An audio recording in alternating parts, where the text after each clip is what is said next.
তো প্রথমেই বলি বন্ধুরা, অনেক দিন পর একটা ভিডিও তোমাদের সাথে শেয়ার করছি। শরীর খারাপের জন্য আর অনেক প্রবলেমের জন্য ভিডিও ঠিকঠাক দিতে পারতাম না। তো এই ভিডিওটা দেয়া বলতে, আজ আমার ঠাকুমা আমাদেরকে ছেড়ে চলে গেলেন। তো এইখানে দেখতেই পাচ্ছ আমি বেশি মুখ তুলিনি, কারণ আমার অত ভালো লাগে না। তো ঠাকুমার শেষ যাত্রা আর কি, সবাই চলে নিয়ে গেছে, চলে যা গেল। তাড়াতাড়ি। হ্যাঁ, যা তুই। এই মেজদি চলে যাচ্ছে, আমি আর যাব না, আমার শরীরটা ভালো না।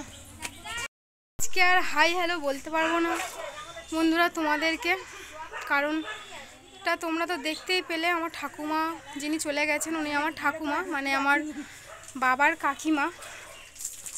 আর দুটো ঠাম্মা ছিল, তার মধ্যে একটা ঠাম্মা এই যে চলে গেল। কদিন আগে একটা ঠাম্মা চলে গেল, তোমাদেরকে দেখালাম। তো আমি বাড়ি ছিলাম না, দিদির বাড়ি ছিলাম। ওখান থেকে কালকে খবর পেয়ে সকালবেলায় এসছি। আমার শরীরের অবস্থাটা ভালো না, আর এইসব আমি একদম দেখতে পারি না। বুকের মধ্যে আমার ধুকপুক ধুকপুক করে কেমন একটা। তো বাবা দিদি সবাই গেছে, আমি আর যেতে পারলাম না, কারণ আমার শরীরটা একদম টানছে না। আমি স্নান করবো এবারে। তো এইমাত্র স্নান টান করে আর একটু ফ্রেশ হয়ে তোমাদের সাথে কিছু কথা বলবো বলে আবার আর কি ভিডিওটা করার। যাই হোক, তো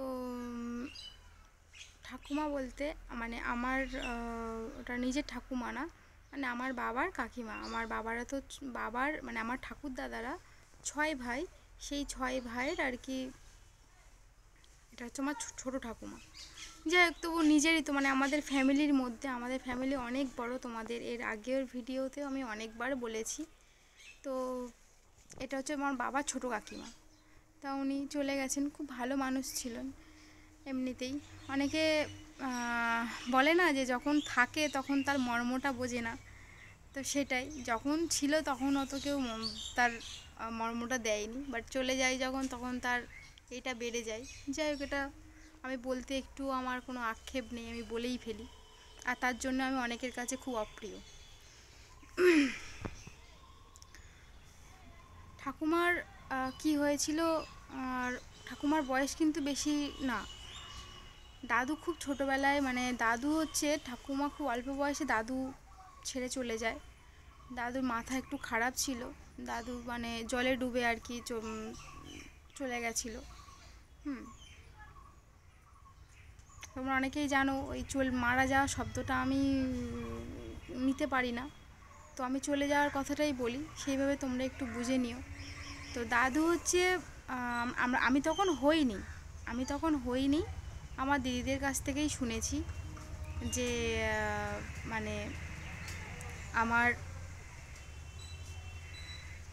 দাদু হচ্ছে স্নান করতে নেমে আর ওঠেনি, মানে মাথা খারাপ হয়ে গেছিলো ওনার, তারপরেই আর কি চলে গেছেন।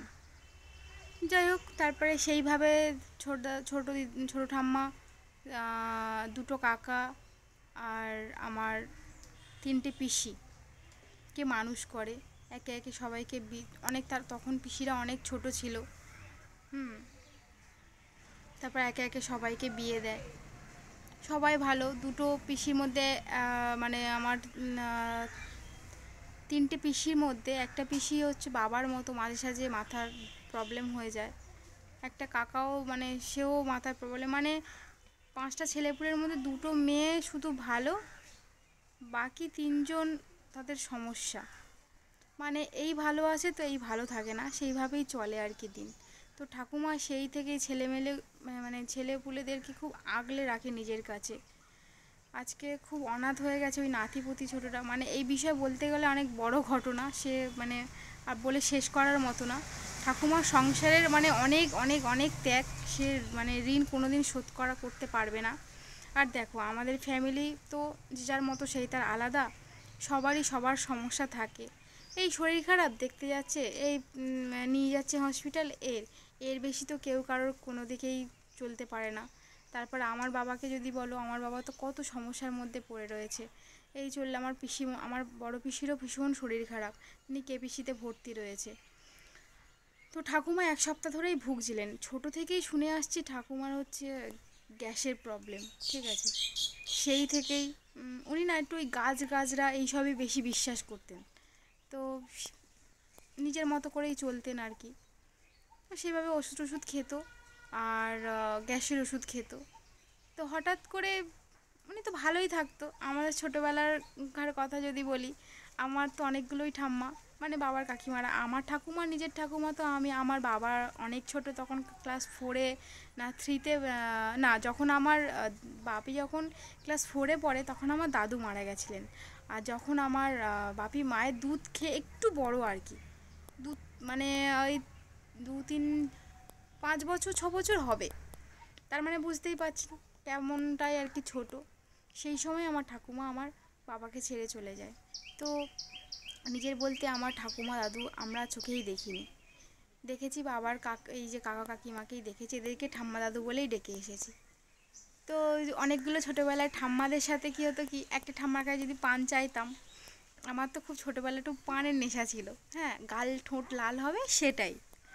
তো স্কুল থেকে বাড়ি এসে ঠাকুমা দেখবো ওই পুকুরে ছিপ ফেলছে, আমি ছুটতে যাবো, ঠাকুমা ছিপ ফেলতে দেবে, আমাকে ছিপ ফেলতে দাও, বায়না করতাম।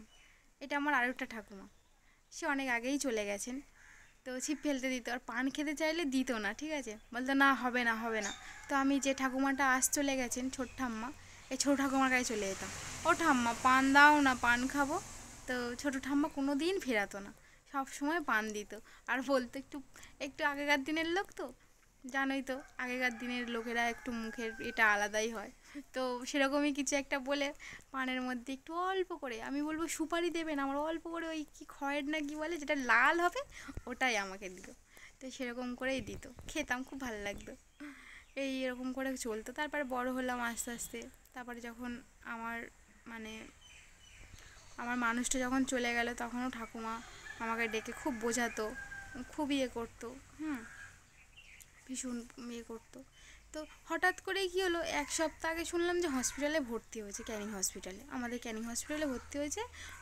মানে আর কি বুকের যন্ত্রণা, গালে ঘা হয়েছিল, বুকের যন্ত্রণা এইসব নিয়ে। তারপরে ওখান থেকে চিত্তরঞ্জনে ট্রান্সফার করে। ওই ট্রান্সফার করার পরে ওইখানকার ডাক্তাররা রিপোর্ট করে বললো যে পেটের ঘা থেকে, মানে গালের ঘা হয়েছে, তার থেকে পেটেও ঘা হয়ে গেছে, মানে তা থেকে ক্যান্সার হয়ে গেছে। ভুগলোই না, বললো 2 দিন আগে শুনলাম ক্যান্সার হয়ে গেল, আর আজকে হঠাৎ ভোর 3টের সময় চলে গেল।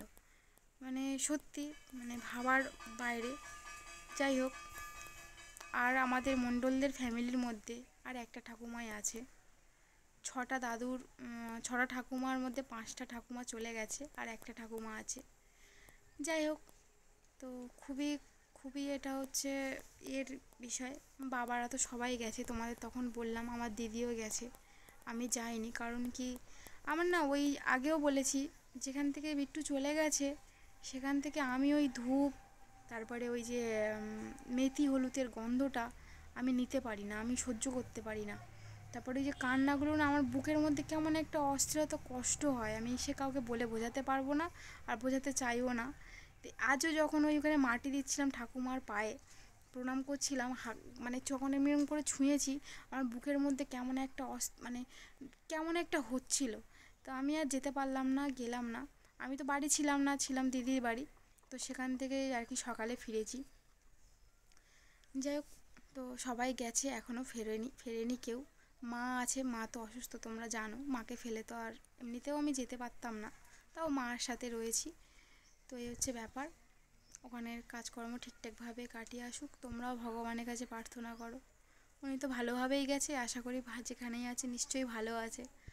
আর আমার খুব জানতে ইচ্ছা করে, যে মানুষরা চলে যায় না, হয়তো তাদের প্রিয় মানুষদের সাথে দেখা হবে, কত কথা হবে, এটাই। যাই হোক, চলো আর বক না, আমার বাচ্চাদের মানে আমার স্টুডেন্টদের পরীক্ষা হচ্ছে, তো পড়াতে তো আমাকে যেতেই হবে, পড়াতে যাব। কারণ পরীক্ষার সময় তো ছুটি করলে হবে না, ওরা অনেকটাই ছোট, এই তো আর বড়রা না যে পরীক্ষার সময় ওদেরকে ছুটি দিয়ে দেবো। তো পড়াতে যেতে হবে।